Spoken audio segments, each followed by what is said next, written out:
know where you're tuning in live from. And yeah, we'll give Tandy a minute to come back in and join us. Yep, here she comes. Hey, Tandy, how are you? Hello. Can you hear me okay? Can you hear me? Yeah. Can you hear me? Oh my god. We are. Try. Hello. Hi, Tandy. Try the headphones again. Oh, I think you can hear me. Okay. Can you? I can hear you now. Can you hear me? Yeah. I'm just wondering, maybe we'll have to keep the phone shaded for now. And if you want, I can make your presentation full Yes. screen. So yeah, so we don't have to. You don't have to kind of hide away from us. I can make the presentation full screen if you need to move a little bit to get into the shade. Yeah. So I will try and move, but I might lose connectivity, and so the phone has died for the time being, and I've pulled up my computer, so hopefully this doesn't Gotcha. overheat. So Okay. Well, let's try and we're keep it like shaded. 40 degrees plus. We're just Yeah. Well, let's try and keep it shaded, and we'll jump right back okay. in. Okay.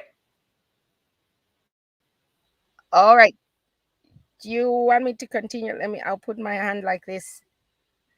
Or Yeah. maybe I try The and lean presentation should forward. be up. Can you see the presentation, Tandy? Okay, good. Yes, I can. I don't want to lose the connection. But okay, I can continue. Should I? Sure. Okay. Okay. So the slide up there should be showing areas of research.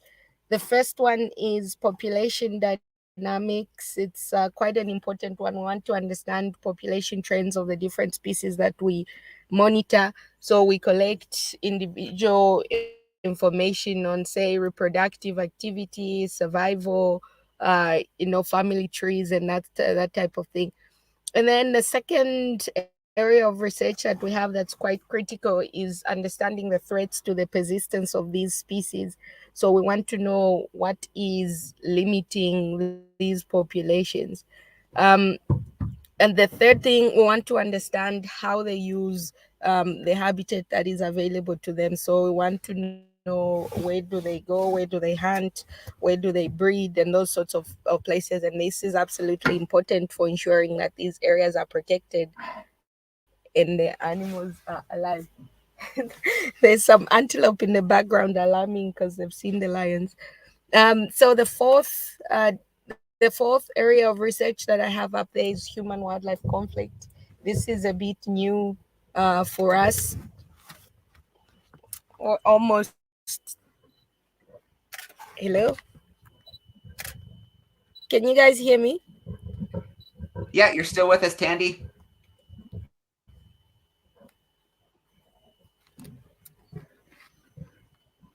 Hi, can you hear me?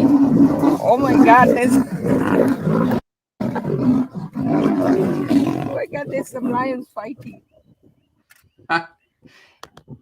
Yeah, we still Can you? hear you loud and clear.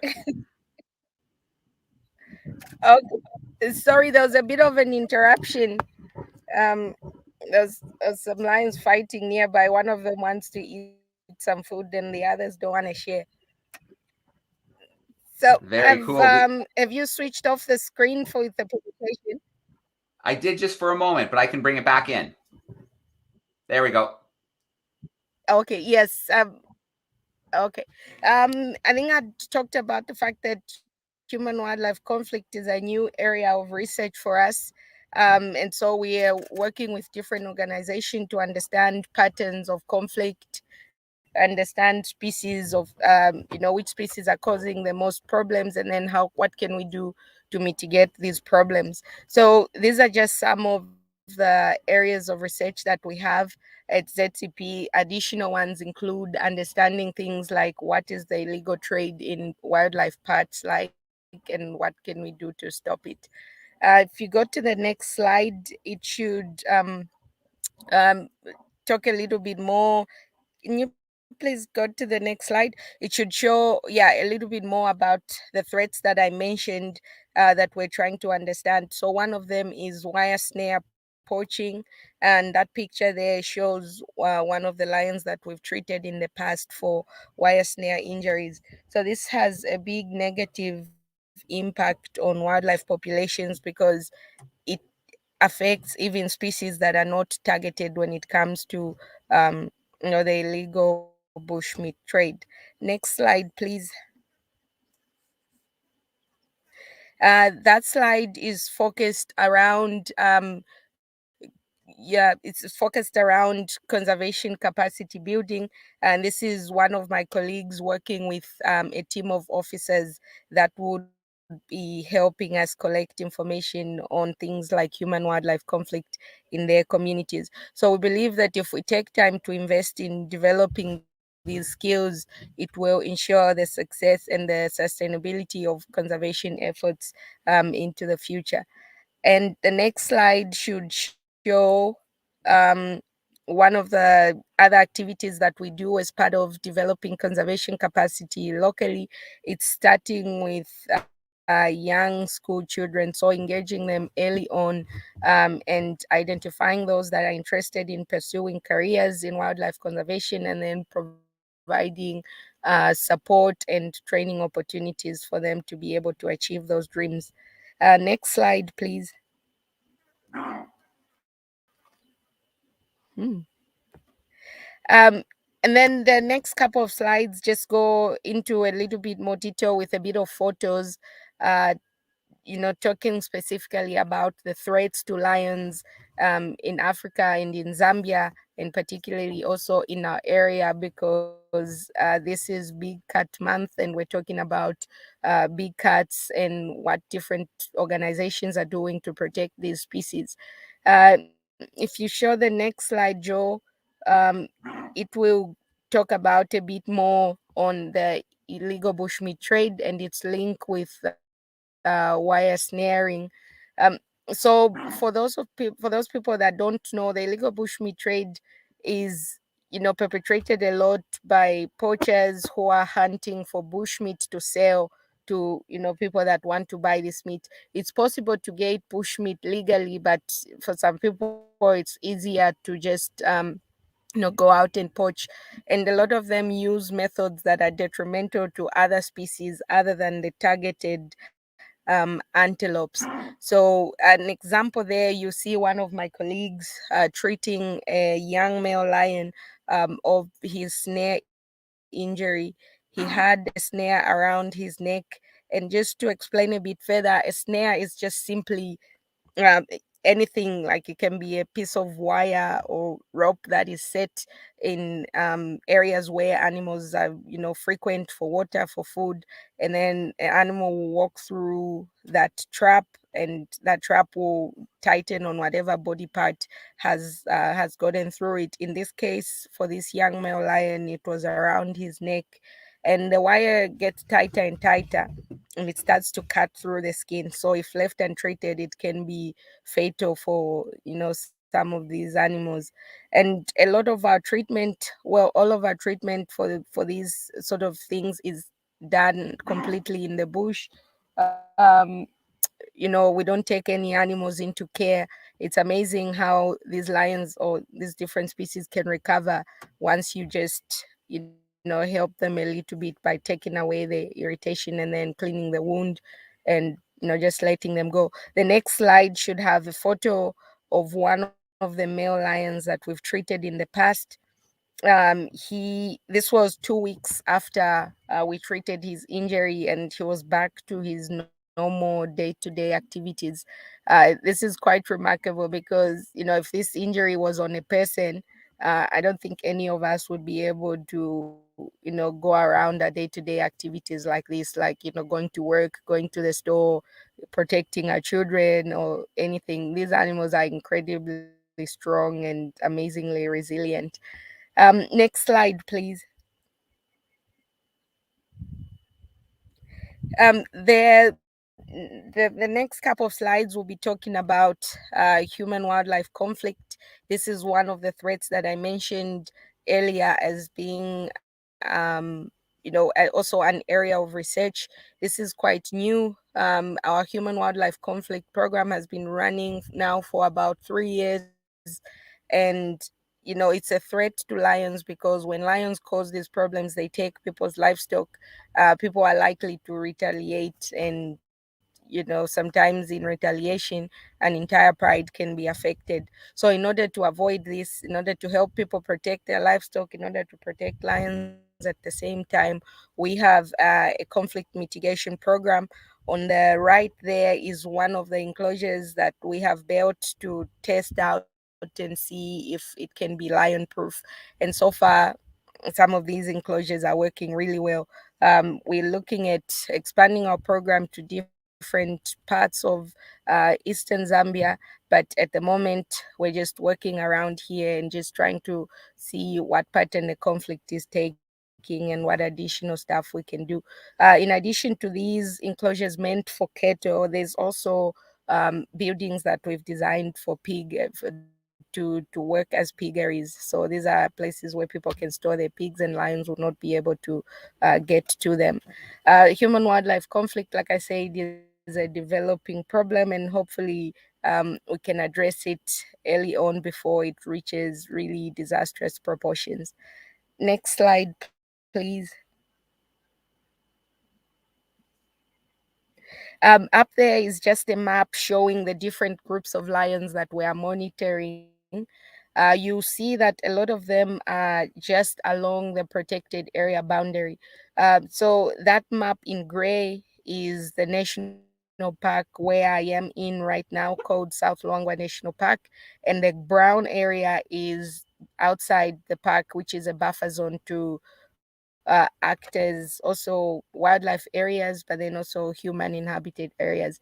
So you see from that map, there's a lot of different groups of lions. Right now, we have about 23 or so that we're monitoring, but then they also right on the edge of the park. So these problems that I mentioned have to be addressed, and sometimes it can be difficult. It requires a lot of collaboration and partnership with different groups and organizations, and luckily we're able to work in a landscape where we have amazing partners. We work very well with the local government department that is in charge of wildlife management, and then we've also got other NGOs that we partner with when it comes to protection of the areas that these lions rely on, and then also when it comes to rescuing those individuals that have been affected by snares, and then as well in the area of human wildlife conflict and education, conservation education targeted at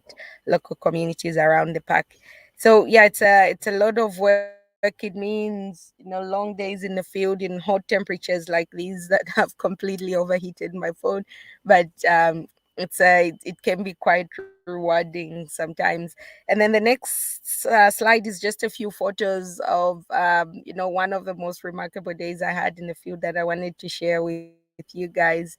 This was taken, I think, in 2017. I hadn't been in the field for a long time, and we just came back after the rains and were able to get into the park, and we found this small family of lions. It was just mom, dad, and a little cub, and it was quite amazing because it's like these animals set up to welcome us to the field in a quite a spectacular fashion. They started calling right around this time, which is quite unusual, and the little one was also learning how to do it, and so listening to him copy his parents, learn how to do all these different things, even climbing up a tree. Was quite amazing to see, and it stands out as one of the most remarkable days in the field for me. So I think that's the end of my presentation.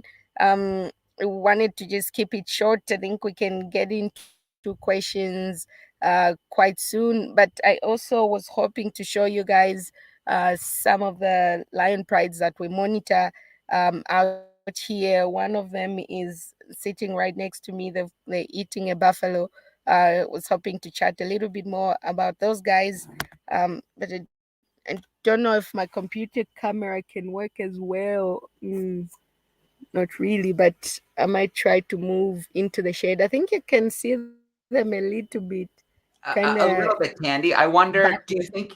do you think your phone might have cooled down enough to try the phone again? Yes, I think it might have, and then I might also try moving forward a little bit. Maybe it will be closer. Sure, sure. Yeah, we heard them before. That was quite a loud little fight that they had. Yes, there's one of them. There's one that's not part of the pride, and she's just come by to see if she can get a bite, and they don't want to let her. But at least they haven't injured her or anything. They were just yelling at her to stay away. Yeah, So that's good. yeah. When was that buffalo killed, do you All think? right. Was it overnight? I think it was killed early on in the night, right in front of me. I think, can you see a bit of the vouchers there? I can see the vultures, yeah. The darker black shape. Yes, so that's where they killed the buffalo. I think it was, maybe early morning or kind of midnight, something like that. Very cool. All right. So I'm going to move forward a bit, and then if I lose connectivity, I'm going to try and move back here, but hopefully it will allow us a better view of the lions at least. Sounds good. We're up for trying. Awesome.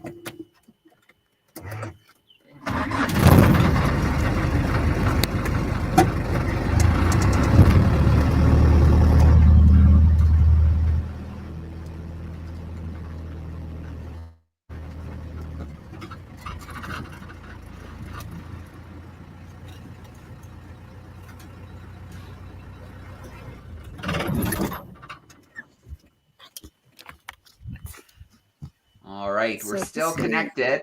still with my computer. Is Yeah, that better? let's just hold it for a second. It's kind of it's trying to clear up. Um, let's see what happens if we give it a minute here.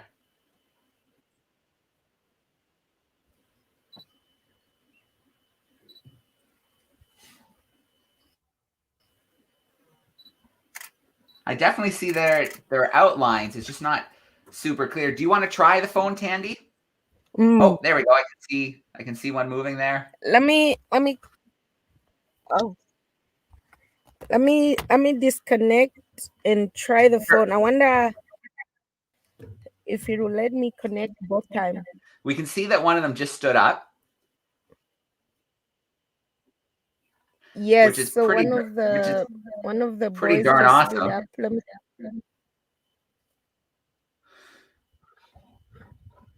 Let me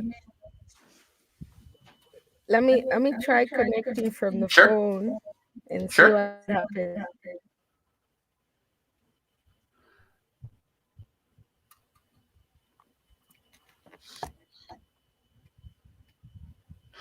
Now this is pretty cool, Tandy, because we've done a lot of live events together, and we've never been lucky enough to have the lions close enough. No, Unfortunately, we unfortunately. haven't been able to. Um, do you know if StreamYard allows you to? Okay, let me cut that out. Sure. If it allows you to flip the camera. You should be able to. If you go to the settings and pick camera, it should say front and back camera. Oh, cool. Yeah, Let's see. should let you switch. Facing back.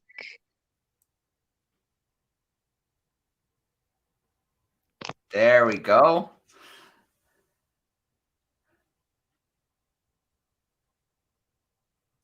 Is that better? It doesn't allow zoom, eh? I Okay, don't. maybe. I don't think so. You can try with your fingers. Maybe it'll let you, but or if there's a button, yeah.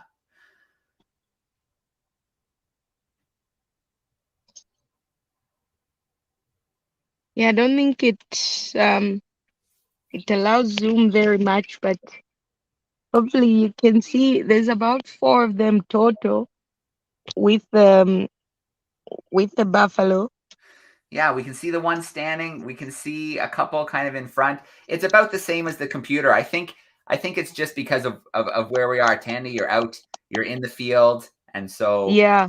I think we've got the best connection we get. But I can see them there at the buffalo, kind of in the middle, and yeah, I bet if we just kind of hold it on them for a little bit while we do some questions, maybe Yes. the signal might even clear up a little bit more for us. Yeah, hopefully it does. And I was hoping I would be able to zoom, but unfortunately seems not so. That's okay. This is still pretty awesome. We are live in Zambia, and there's some lions eating a buffalo. That's pretty cool. So why don't we do that? Let's jump into some Q&A. How does that sound? Yes, that sounds good. Thank you. All right, let's meet some of our classrooms here. Let's start off with Miss Mann's crew. They are joining us in Guelph, Ontario. So in Canada, looks like some 5th graders. I'm going to pop them into the call. Hey, 5th graders, how are we doing today? We have a question here from Connor. Of course. I was wondering, do the the lions, do they ever get mad from the heat? Did you say, do they ever get mad from the heat? Yeah. Okay. Sorry, repeat the question. He's wondering about the heat. Do the lions ever get mad from the heat? Does the heat ever frustrate the lions? Yeah, they struggle quite a bit in the heat as well. So you can see it in their breathing. Sometimes if the signal had cleared up, you can see one that's almost hyperventilating here. But they've got mechanisms for keeping cool. So they'll keep their mouth open and their tongue hanging out and breathe really quickly so as to cool down. But yeah, we're expecting rains any moment from now, so hopefully the rains come soon. All right. And Tandy, when our call does finish today, would you be able to take a few pictures and send them to me, and I can send them to the classroom as well? Yeah, I can take a few pictures and video clips if you need. Yeah, I think it would be great for the students to see some of the video little clips. If you send them to me via WhatsApp, I can share those as well. Sure. Awesome. We're going to go to Miss Keller's cruise, environmental science group hanging out with us here. Let's bring them in. Hey, everyone. How are we doing? Hello. We're good. Long time no see. We have a lot of questions about your safety there out in the wild, especially when we heard the the loud roars of the lions there. So I wonder what kind of safety precautions you have in place, or if you're ever scared when you're that close to the lions.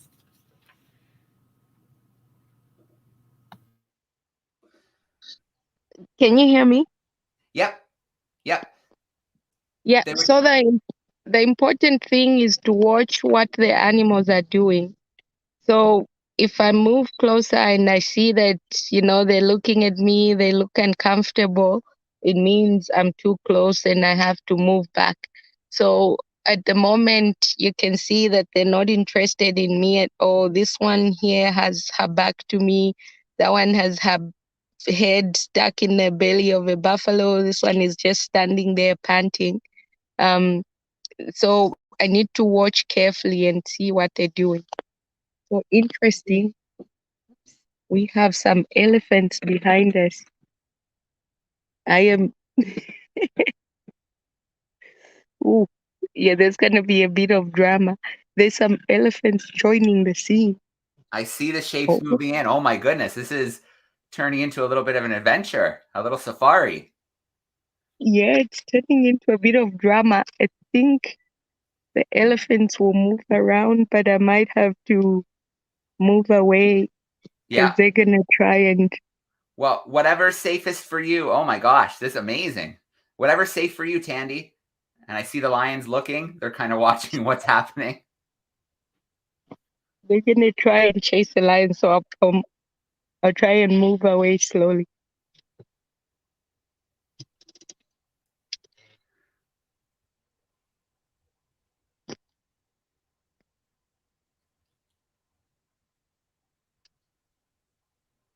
Wow.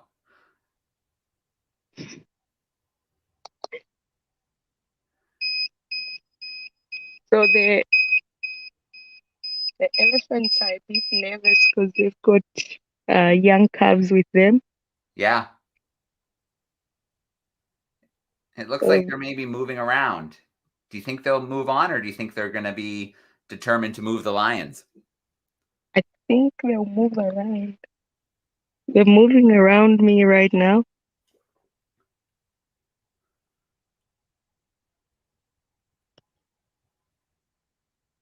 So you see them. Yeah, the mom has, the matriarch is completely covering the little baby. Amazing. Oops. So hopefully they'll keep moving.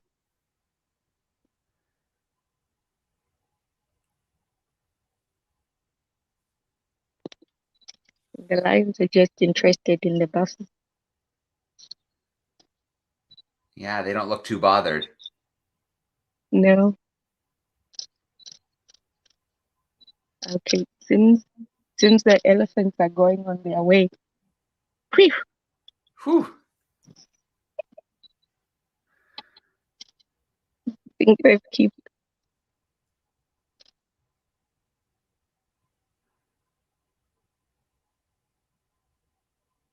And they've kept moving. So there's a really active game trail right here. If you can see it a little bit, that's where the elephants pass to go to the water. I think the hippos as well. And so they're still nervous. They can smell them. Yeah. And yeah, I think they're not pleased. I think they can smell the carcass as well. They're worried about the safety of the little baby.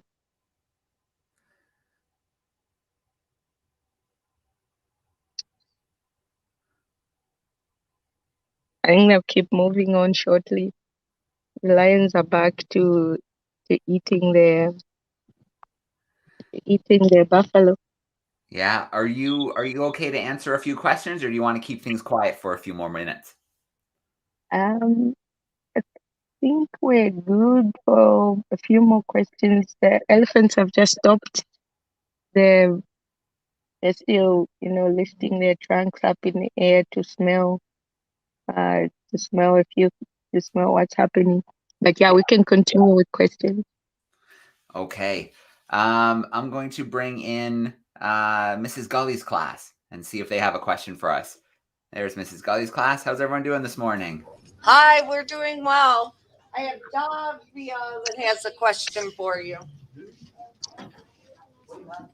Right here, ask away. Speak up. What do you do if a lion wakes up while you're treating it? What do we do when the lion wakes up while we're treating it? Yep.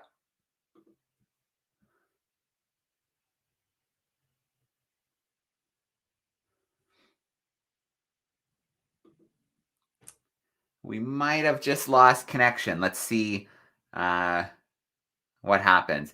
But that was pretty darn cool. We had the lions there in front of us. There were some vultures, and then those elephants coming in for a pass through. That was a pretty cool moment. Let's bring Tandy back in here. Hi, can you?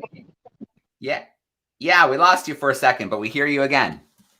Yeah, I'm not sure. Maybe it was my phone trying to switch off again.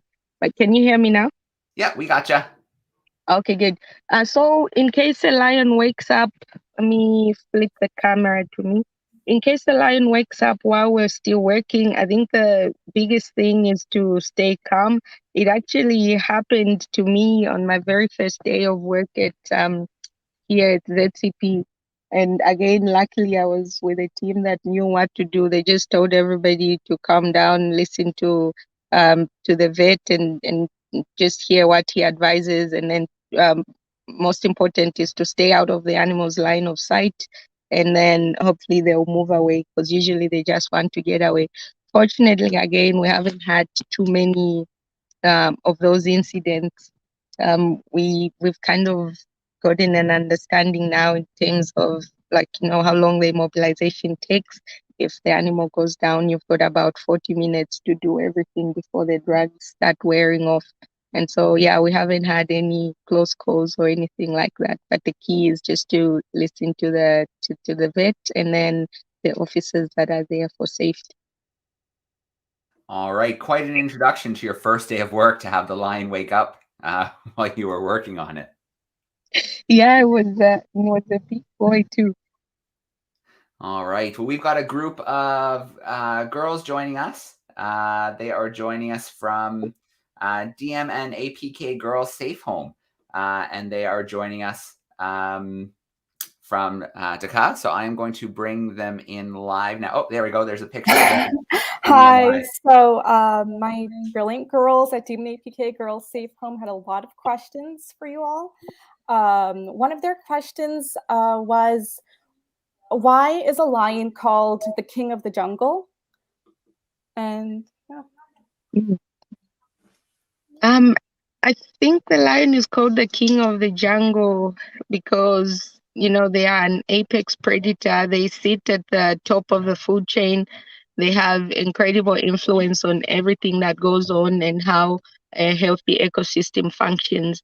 I think it's because also they are seen as just global symbols of power and strength and that sort of thing. But yeah, they're in no way, shape, or form the largest animal in the jungle or the strongest. But I think because they characterize all these really, you know, important qualities that everyone values. And then from a biological perspective, like I mentioned, being an apex predator gives them huge influence on how ecosystems are structured and how they function. But they're gonna flip the camera again, but they're really cool animals. I think if you ever have an opportunity to see them live, yeah, they won't fail to impress you.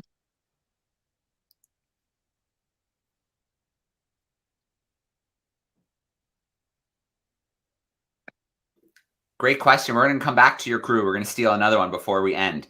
But I'm going to jump to Miss Brown's class. Let's go! There. No, don't come. Do you guys have a question? There they are. Hey, everyone. Excuse me. I'm sorry. So you talked about lions a lot. Are there other animals that you work on, like specifically besides lions? Yes, so I've focused on lions because of Big Cat Month, but like I said, we work on other species as well. One species we work intensively on here in Eastern Zambia is the African wild dogs. And actually, before I came to check on those guys, I was with a pack of about 21, maybe about 800 meters from here. So it's been quite an interesting, busy day. We do a lot of work on wild dog conservation. I mentioned a little bit about the leopard work that we do, and that is done mostly with camera traps, and it's also centered around understanding leopard density in the area and then also putting measures in place to protect them from things like the illegal trade in skins or bones and stuff like that. We also do some work on the giraffes. Quite interestingly, we live in an area that's got a small, geographically isolated population of Thornycroft's giraffe, and one of them had popped out here actually to come and check on the lions, but there was no drama like happened with the elephants. And we do quite we focus on a number of species. In other parts of the country, like the Kafue and in the Liuwa Plains, we also work on cheetah. Unfortunately, here, cheetah went locally extinct in the early 2000s. So yeah, we do a variety of work on different species.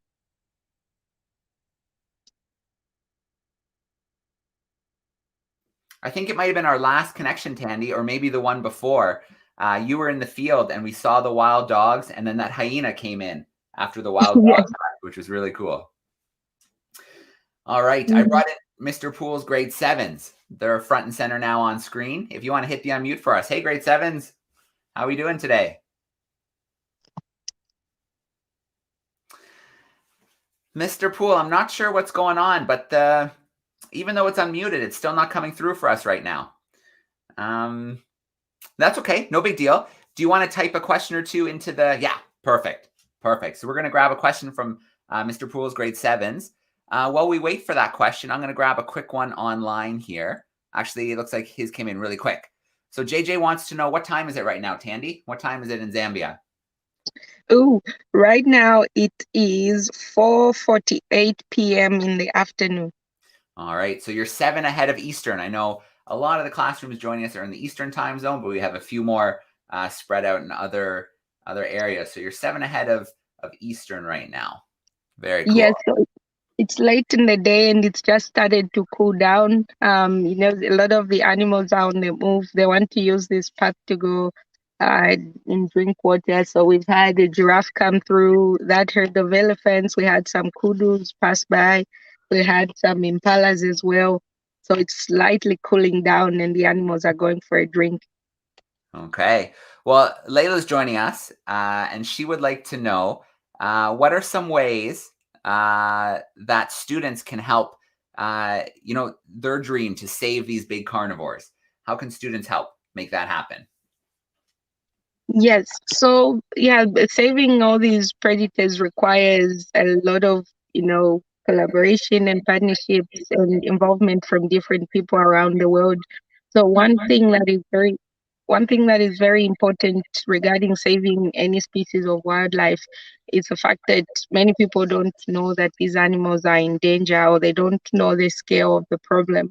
So one thing that students can do quite easily is learn as much as possible about these species, the threats they are facing, and then sharing this information with, you know, their friends and families. And so everybody can be aware that lions are under threat and we need to join hands to protect them and save them in the wild. So sharing the information is quite critical. You know, raising money for on the ground conservation efforts is also very helpful, because being out here a lot of the time, you know, requires funds, and so things like, you know, cameras and fuel and tires, they cost money. So fundraisers are also very helpful. All right. Looking on the buffer. Great questions. I want to make sure we take one or two from YouTube here before we wrap up. So one here from Miss Jury's class, Gavin is wondering, how long can a lion live in the wild? About how long does a lion live? In the wild, lionesses live a bit longer than males. So a lioness can live up to 15 years, even more. Very rarely do you see them going beyond that. Males tend to live a bit shorter because, you know, they're involved in a lot of things. They move longer distance, they're involved in territorial fights. So they'll go around 13 years, maybe a bit more. But yeah, in captivity, they've been seen to live even longer than that because the conditions are quite favorable. In the group that I am with at the moment, there's some fairly young lions. The oldest one is about maybe 7 years old, so she's still got half her life remaining. All right. One more question here from YouTube. Miss Reed's class is joining us, and Jaden wants to know, do you name the lions that, you know, the ones you see regularly? Do we name the lions? So as scientists, we normally stay away from giving actual, like, you know, human related names. We normally just give them unique identifiers, like a code that will identify these different animals here. But of course, there's some individuals that stand out a lot, and they, you know, in their own way acquire a name. With the group that is currently here, all of them just have, you know, ID numbers. For example, the one that's wearing a tracking device is called ELI 815F. So it's so we identify them mostly by that. But there's some unique individuals that have had names like garlic and ginger and funny ear and punk and mohawk and all those sorts of names. Very cool. And some are even named after footballers. There was one that was called Balotelli after Mario Balotelli from Italy because he had a hairstyle like Mario. Very cool. Well, I promise one more question, one more visit to our girls at DMNAPK. So there they are. Yeah. So let's they grab had another one. Yeah, thank you so much. So they had a lot of questions. Another question they had was, can a lion be tamed? So some people have, but the ones that I'm sitting right next to, and the ones that we work with, they're 100%. They're 100% wild, and our belief is that they should stay in the wild because that's where they're best able to perform their ecosystem function. So these ones are 100% wild, but they've seen the vehicle a number of times, so they don't really care that I'm here. They're not even looking at me, but I'm not in any way, shape, or form recognizable to them, and I can't just get out and walk over there and say hi. It would end very badly. Yeah, thank you so much. All right. Thank you. For another great question. All right. Well, Thandi, I think a great question to wrap up on. Our grade 11 and 12 environmental science class just sent a great question via the chat. And they're wondering about climate change. In your work, when you're in the field, you've been in the field for many years now. Do you notice any changes? Yes, so this year in particular is one of those that make you stop and think and be like, oh, okay, are we getting there now to start experiencing the full-on impacts of climate change? So the rain season is coming later and later. So right now the vegetation is geared up for the rains. You can see a bit of green around, and it should be pouring, but it's been bone dry, and it's expected to be dry for another 2 weeks. So that's a bit problematic when it comes to animals that rely on natural sources of water. And just in the longer term, when it comes to climate change and the impacts on maybe things like lions and other species, there's concerns around the prevalence of certain diseases and the intensity of them. So things like anthrax are expected to become a bit more common. The disease is in the ground in the form of spores, and as the rain season progresses longer than normal, herbivores will graze closer and closer to the ground, and they'll get exposed to those spores a bit more. And that will make it more likely for them to pick up the disease and then pass on to other species as well. So, luckily, we haven't had huge, big outbreaks of diseases like that yet, but it's something that's definitely on the radar when it comes to climate change. And then also, there's expected to be unpredictable weather patterns. So one year you've got a very dry rain season, and another year you've got a huge boom of just water everywhere, and that's expected to have an impact on the amount of parasites that are there, and then also that increases the likelihood of disease that is spread by those parasites. So things like ticks, in very good rain years, they're expected to be tons of them, and then they'll spread diseases to different species.